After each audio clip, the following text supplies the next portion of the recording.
Assalamualaikum Ustadz. Waalaikumsalam. Mohon penjelasan mengenai keberadaan Allah menurut surat Toha yang disebutkan bahwa Allah itu di atas arsy. Mohon penjelasannya Ustadz. Ar-Rahmanu alal arsy istawa. Surat Toha ayat 5. Allah menetap tinggi di atas arsy. Gitu. Imam Malik pernah ditanya tentang hal ini oleh salah satu jamaah. Imam Malik marah, ya. Beliau mengatakan al-kaifu ghairu ma'qul wal istiwa'u minhu ghairu majhul wal imanu bihi wajib was su'alu anha bid'ah wa inni akhafu an takuna dhallan. Kata Imam Malik, naon sih kamu memperdebatkan Tuhan itu menetap di atas arsy? Buang-buang waktu. Kenapa? Hakikat istiwa itu tidak bisa digambarkan. Ya. Kemudian masalah istiwa, masalah Allah itu menetap di arsy, hanya Allah yang tahu maksudnya apa. Yang penting kita ma'al imanu bihi wajib. Udah aja imani, ya. Imani bahwa Allah itu berada di arsy. Tidak perlu kemudian dibahas arsy itu di mana, tempatnya seperti as-su'alu bid'ah. Pertanyaan seperti itu bid'ah, mengada-ada. Wa inni akhafu an takuna dhallan. Aku khawatir kamu dengan banyak nanya yang gitu-gitu kamu sesat. Apa manfaatnya gitu? Yang penting kamu iman bahwa Allah itu ada. Ya. Man ankara anna Allah ta'ala fis sama faqad kafar. Siapa yang mengingkari keberadaan Allah di atas langit itu kafir. Artinya langit itu sesuatu yang di atas kita, yang paling mulia, kan gitu. Nah, tapi apakah benar-benar langit itu di atas atau bagaimana? Ya, yang jelas hanya Allah yang tahu. Wa huwa ma'akum aina ma kuntum. Yang penting kamu yakin Allah itu selalu menyertaimu dimanapun kamu berada. Menurut Al-Hadid ayat 4. Ma yakunu min najwa thalathatin illa huwa rabi'uhum. Kalau kamu bertiga, Allah yang keempat. Kalau kamu berlima, Allah yang keenam. Kalau kamu sendirian, Allah yang kedua. Jadi Allah selalu membersamai kamu. Itu yang harus kamu ingat. Bukan Allah teh di mananya, aras teh kayak apanya, di langitnya langit kasabarahannya. Kata Imam Malik, ya, itu bid'atun. Pertanyaan yang gak ada guna gitu. Laisa kamitsli syai'un. Allah itu di luar jangkauan nalar manusia. Kamu cukup mengimaninya saja bahwa Allah itu ada. Allah itu maha tahu. Allah itu maha melihat. Ya, Allah itu di atas arsy. Arsy itu seperti apa? Gak usah kamu cari detailnya. Terus apa? Maunya kamu apa? Itu dolan. Itu membuat kamu sesat. Jadi Imam Malik itu marah gitu kan. Ya, jadi guru itu boleh marah sama murid kalau sudah dijelaskan ngeyel gitu kan. Sudah dijelaskan bahwa Ar-Rahman alal arsy istawa. Allah itu menetap di atas arsy. Ya. Apa itu arsy? Wallahu a'lam.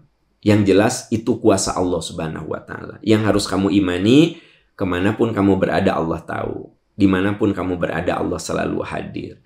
Dan Allah akan selalu menyertaimu. Gitu. Sudah. Sampai situ saja. Si murid datang ngeyel gitu. Iya tapi nggak jelas. Maka Imam Malik nadanya tinggi gitu loh. Ya. Nah jadi memang juga ada orang-orang yang ceramah bicara tentang arsy 1,5 jam. Ya. Dari ujung-ujungnya nggak jelas gitu. Iya nggak akan jelas wong. Laisa kamitslihi syai'un. Allah itu tidak serupa dengan apapun. Ya nggak? Begini kita akan bicara itu sesuai stock of knowledge yang ada di otak kita gitu loh. Saya bisa cerita tentang piramid sesuai dengan apa yang ada di memori saya. Dan saya udah datang ke sana. Piramid itu seperti apa? Saya bisa cerita tentang Burj Khalifa, ya, gedung tertinggi di dunia. Ya saya bisa cerita kecepatan liftnya, arsitekturnya, karena ada stock of knowledge dalam otak saya. Saya bisa cerita. Gitu, ya, gitu. Anda yang belum pernah tahu Ancol, ya nggak bisa cerita Ancol. Saya sudah ke Ancol, saya bisa cerita di Ancol teh ada apa saja. Nah, jadi kita ini akan cerita fasih ketika cadangan pengetahuan itu ada di otak kita. Nah, tapi ada saat kita nggak punya cadangan pengetahuan itu. Seperti bicara tentang Allah. Yang penting kamu yakin Allah itu satu. Allah itu tempat bergantung. Allah itu tidak beranak, tidak diperanakan. Allah itu tidak serupa dengan apapun. Cukup itu. Ya, cukup itu.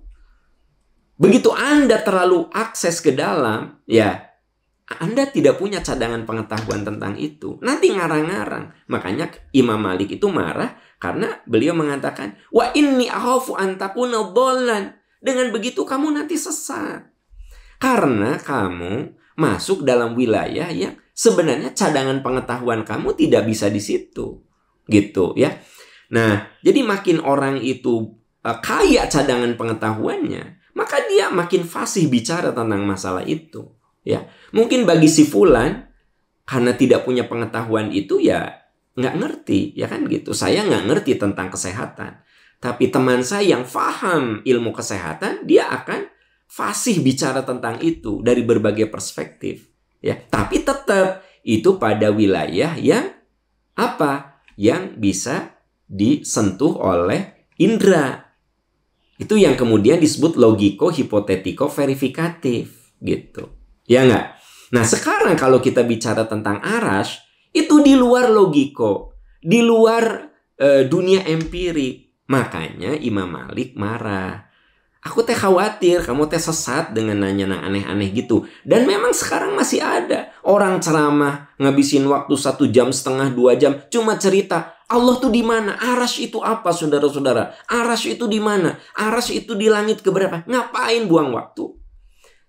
Udah aja, Allah Maha tahu apa yang kita lakukan. Allah catat segala omongan perbuatan kita. Allah akan menolong kita. Ya, Allah itu satu, Allah itu tempat bergantung, Allah itu tidak bernasab, dan Allah itu tidak serupa dengan apapun. Cukup itu. Nggak usah aneh-aneh kesana kesini gitu loh. Ya, saya mengutip pernyataan Imam Malik kenapa beliau sampai marah sama muridnya. Dan memang benar sih, ya. Kadang ada orang yang nanya sesuatu yang tidak perlu dibahas kan gitu. Oke, wallahu a'lam bishawab.